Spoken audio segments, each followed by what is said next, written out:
Hi, my name is Meghan Brandabur, and I examined the TV show Shameless. Specifically, I wanted to look at how alcohol and drugs are portrayed in the show to see if that really matters among its young adult viewers. So to do this, there's many different theories when examining alcohol and drug use in shows. I focused in on two different ones that are very popular among scholars, the cultivation theory and social cognitive theory. So the cultivation theory focuses on the frequency of amount of times that the substance pops up in, let's say, 1 hour of a TV show. For those of you who don't know what the show is, it is a show about a family of 7 called the Gallaghers. They have the father who has been an alcoholic his whole life, and then from there, the ages range from toddler all the way to young adult, and you witness the kids grow up in a very much so alcohol and drug using environment. And because of that, there's pretty much alcohol or drugs present constantly in the show, as you can see from different pictures of advertisements for the show. And so the cultivation theory here wasn't super relevant because the frequency was just so high, and it varied very drastically between episodes because some of the episodes took place in bars versus some didn't. So I focus more on the social cognitive theory, which looks more at the context and the portrayal of these substances when they're being consumed or when they're present in the show. So with that being said, what I chose to do was follow one particular character's life story through the so far 8 seasons of the TV show. I chose to look at Lip Gallagher. He is around a college-age student, so I thought that his age group was very relevant since that is the most popular age group for viewers for the TV show.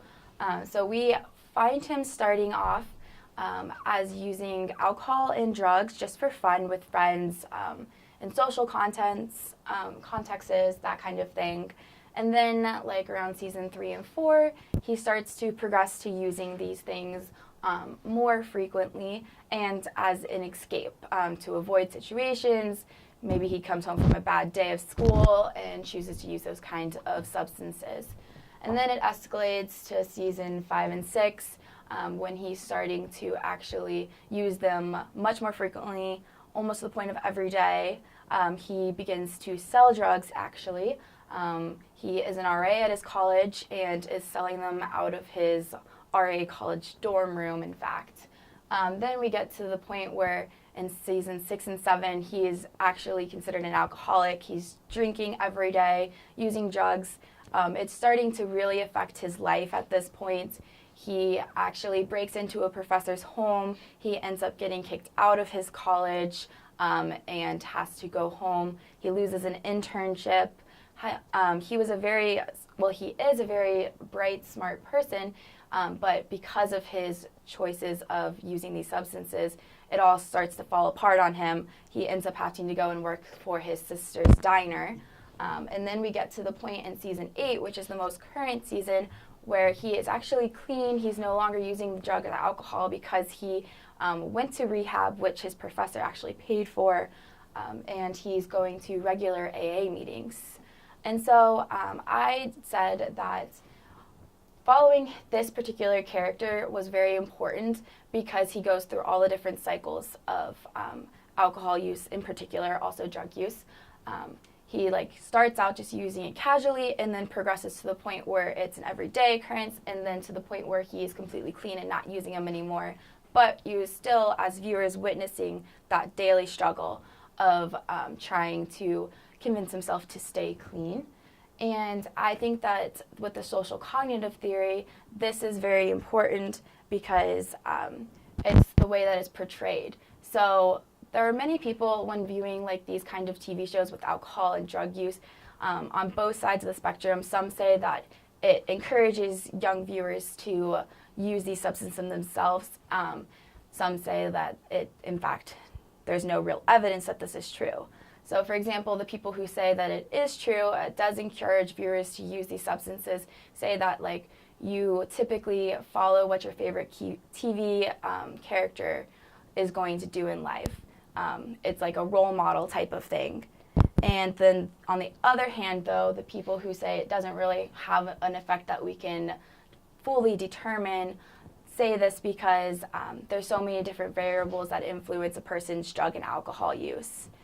And so I think that you have to really just look at the social context in which these substances are consumed. And I think that with Lip, it has a really good viewing of this because I personally think that you as a viewer, you're going to see him like really struggling with his alcohol consumption, and you see how it destroys his life.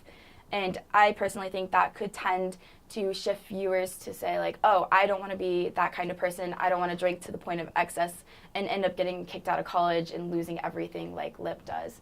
And then you also see him like struggling in AA, and you see like, oh, like it's very hard that once you do get clean, it's really, really hard to stay and continue being clean.